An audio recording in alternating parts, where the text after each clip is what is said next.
Okay, so the first piece of technique that we're going to go over is fighter stance. And so fighter stance is something that we'll come back to a lot in class. And so your left foot is going to be forward and your right foot is going to be back behind. And you don't want it to be so back behind that you're off balance, and you don't want it to be too close that your feet are together. You just want to step it back, and your back leg is going to be turned slightly out. But you want to really feel like you have a good base, bend in the knees, slight bend in the knees. And really the big thing to think about here is that you want to have a line, and that line is kind of going down the middle of your body, in the middle of your feet, and your left is on the one side of the line and your right is on the other, and you feel like this is a pretty stable place that you can stay. Southpaw would just be the opposite, where your right foot was forward, left foot back, and you're in southpaw. Same thing. You want to make sure you have a slight bend in your knees. You're not stepping too far back or out to the side. Really that it's just in line, hips are squared, something to remember, and always your hands are up. So if we go back to fighter stance, we'll go through some of the punches. And the first will be the jab. This is one that you'll use a lot.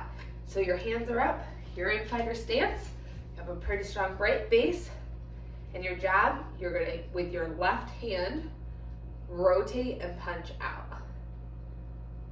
So as your hand comes away from your face, it punches out, and you turn your hand so that it's facing the ground. So jab, 1. And when you're doing your jab, you want to make sure that you're really doing it in a controlled way, and that you're using the muscles that are driving it, and so you can feel it in your arm. Jab. Your cross is going to be your 2, and so if you come from your jab, 1, your cross is with your right.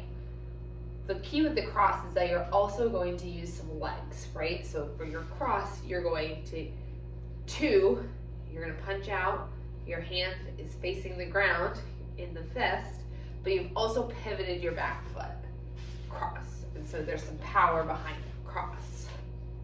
And so when you're pivoting your back foot, you want to make sure it's really on the toe, the ball of the foot, and that you're doing it at the same time. So you don't want it to be kind of a 1-2, you want it to be cross. At the same time, the arm's going out, you're pivoting your body forward so that you can reach out.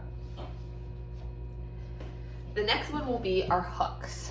And so, actually we'll do uppercuts first. And so uppercuts, you're going to come under. So your hand is going to drop away, and you're going to punch up. So your hand drops away from your face, your elbow is into your body, and you punch up. That's your 5. And on the other side, that's your 6. So your elbow drops, 6. You're really punching up as if you're gonna get somebody under their chin. And so you can feel that in the biceps there as you're really controlling and making it strong. So you've got your jab, cross, uppercut, uppercut, and the last is you've got your hooks. And so with your hook, you're gonna come around and you're going to have your hand as if you're holding a cup in it. And so you'll make sure that you have a strong 90-degree angle on your hand, and that you aren't coming all the way around your body. Those are a few tips for the hook. So you're really bringing it up and over. Same thing on the right. But you have that power, same as the cross. Hook. And you want to make sure your arm isn't up too high, down too low. You really want it to be in line with your shoulder at that strong 90 degrees, palm facing you. And you can feel all of the muscles in your arms working there. Now for a front kick, we'll start to get into our kicks. For our front kick, you're really going to ground in the other leg, and you want to make sure it's in parts. So you don't want to just kick your leg out. The first is that you're going to be wanting to lift up into your chest, so foot flex, knee up, and then you're going to kick your feet out and extend it, come in and down. Now obviously you do it much quicker than that, but just to do it slow, you pull up with your hamstrings, kick out, in, down. Now if it goes fast, down, up, out, in, down. But you really want to make sure you're getting that up, out, in, down, instead of just coming and instead of lifting, you just throw them up in the air. And sometimes if your hip flexors are tight, your hamstrings are tight, the kicks aren't going to be up as high, and that's okay. So you're just going to keep it a bit lower and totally good, but you're still lifting up, kicking out. Even if you aren't kicking high, as high as you can lift, kick out. You want to make sure that foot is flexed up towards you, got the calves tight, and you're working that. Now to do a back kick, instead of being grounded and kicking front, you're going to be kicking back. But same thing, you want to do it in parts. So you want to lift up, kick back, in, down, up, back, in, down. So really you can feel that in your quads and your glutes. And you want to continue to keep your foot, chair's in the way. You want to continue to keep your foot flexed and kick out, down. Now I can feel this a lot in my hip flexors, so mine aren't going to be very high, but I can keep them right down and still get the same kind of workout. Now for a side kick, similar, right? You want to make sure that you're breaking it down. So you're going to up, out, in, down. Up, out, in, down. So now your foot is going to be facing towards you as it's kicking out, but always flexed. You're keeping it really tight. On the other side, up, out, in, down. And this way, you're continuing to lift up. You're having to use your core as you're lifting those legs. And so you get a lot of good exercise, not just losing your legs. And the last one is your roundhouse kick. So this one you don't see very often, but when you do, it's a fun one. So it's a bit more involved, I would say. And the key difference, instead of a side kick and your foot is flexed towards you, in a roundhouse kick, your foot will be pointed out. So you'll lift up, kick out, in, down. And I like to step into my roundhouse kick. So I step, lift, my foot's pointed, out, down. Lost my balance for a second there. So you up, out, in, down. Up, out, in, down. Same thing on the other side, that foot is pointed, roundhouse kick, down. Awesome. So in a squat, you're going to want to make sure that your legs are hip width apart. So you're not going too wide or too narrow. You're going to make sure hip width apart.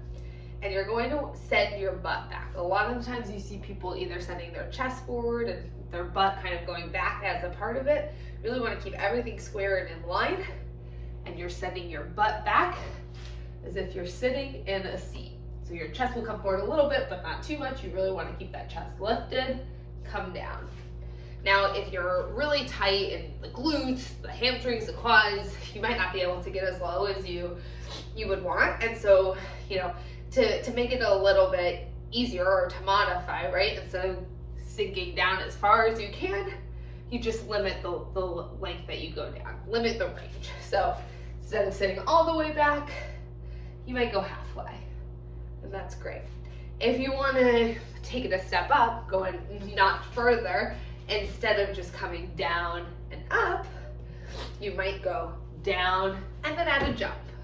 And when you add a jump, you really want to make sure you're pushing off while you're down low, off the balls of your feet so that you get that height. You'll really feel that in your glutes as you send yourself up to the ground. Then on a lunge, it's very similar to the way that you would stand in fighter stance, right? So you'll stand fighter stance, but your foot now is back behind you. You drop down. You want to make sure you have a nice 90-degree in your front foot and your back leg. And you want to make sure that this knee isn't tracking over the toes or too far back. So you really want to come down and up. And sometimes we'll do reverse lunges in class.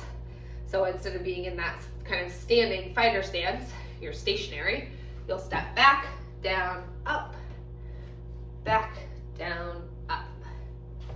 And to, again, same thing as squats, you might not be feeling it and going all the way down. Limit that range and just go halfway. If you want to make it harder, same thing as a squat. Go down, jump up, down, up. So that'll really get the heart rate going. And you'll feel that a lot in those hamstrings. Now if we go to a plank, make sure I'm far enough away. So you can do a plank in a few ways. You can start by being on your on your forearms, your legs back out behind you. Make sure your butt is not all the way up in the air, piked up, or sinking down really bad on your back. Turn this way, maybe so you can see me. And this could be the first thing that you're doing. And so obviously you'll feel this a lot in your pecs or in your core, but you'll also feel it in your pecs, your arms as you're holding yourself up, and your legs as you hold yourself straight. To modify, instead of having your legs straight out behind you, drop those knees to the ground. You could still feel it pretty strong in your core. Or if you wanted to take it up a notch, get up on your hands, making sure that you're really in line. You're not hiking up, coming over your hands. You're in line, your arms are underneath your shoulder, and your body is in a straight line. You really want to be like that wood plank, straight and flat. That's the goal.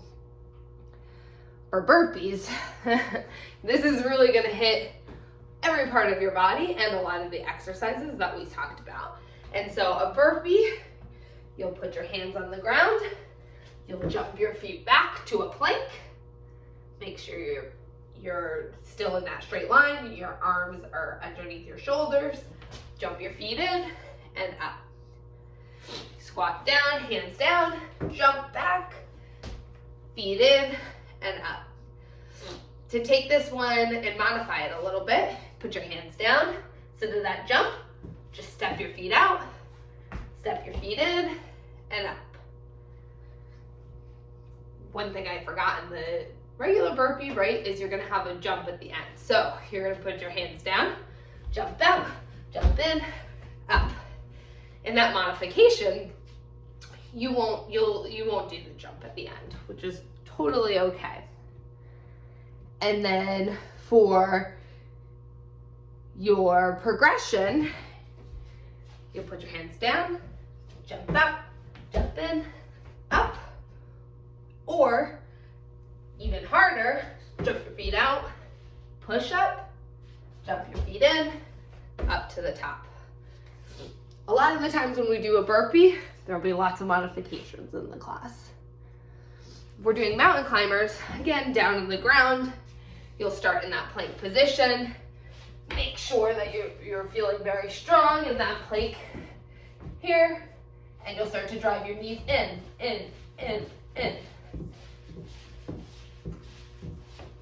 Bringing them in towards your chest, foot flexed, and you're really trying to bring that knee to your nose. If you want to take it down a step, instead of running it out, you can just step in.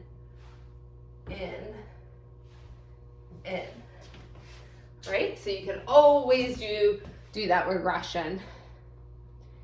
You could also drop down to your forearms if it was too much on your shoulders. Sometimes people will have a hard time with their shoulders. So if you drop down to your forearm and still walk those knees in, you'll still get a great workout. And then if you want to really take it up, you're on your hands and you're driving those knees into your chest in a full run. Lastly, push-ups. Again, you'll start in that really strong plank position. Make sure you're all in line, head, neck, hips are in line. Going to bend your arms down. You don't want to bend your arms out like this. I feel like a lot of the times we were taught, maybe when you're younger, that your push-up looks like this. You really want to push up so that you can feel it back in your triceps here. So if you bring your arms down towards the side of your body, so that out like this, you'll get a lot more out of it. So bring your arms down and push it up. To modify, Drop those knees. Still want to be in line. Drop your arms down and push it up. Now, if we get into some of our moves that we can also modify, we've got jumping jacks, right? So a lot of the time, we'll be in jumping jacks in the class. It's part of a transition. You can always tell people, instead of jacking it out, tap it out. Tap, tap, tap. You're still keeping the beat, and you're on with everybody else. You're just taking the jump out.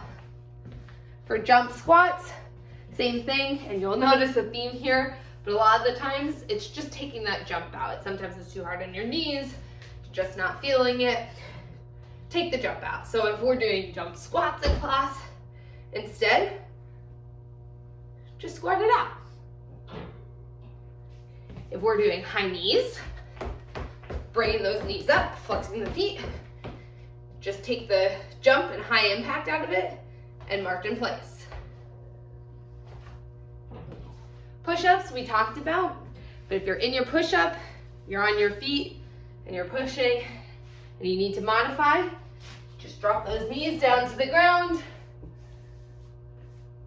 and push up, okay? You can either leave the toes back behind you, you put them up in the air, just as long as your back isn't swaying and you're still holding really strong position, you'll still get a good core workout there. Mountain climbers, what we talked about, keep it nice and slow. Burpees, you just step it out, step it back in, and instead of jumping at the top, you can just do a little calf lift. So if you're coming down, here's a burpee, you jump in, jump out, jump up. If I want to modify that, I step my legs out, step them in, and I can do a little calf lift at the top. Still really great, you're gonna be working the calves up through your glute, just like a jump. And then last but not least, if we're doing shuffles in class, and you feel like that's too much, you can turn it into a grapevine. Everybody's seen a grapevine. Cross your legs behind you. Always makes me feel like I'm doing a nice line dance, and it's a great modification to a shuffle. And so those are your key technique, fundamentals, and modifications that you can do while taking a Kick It by Eliza class.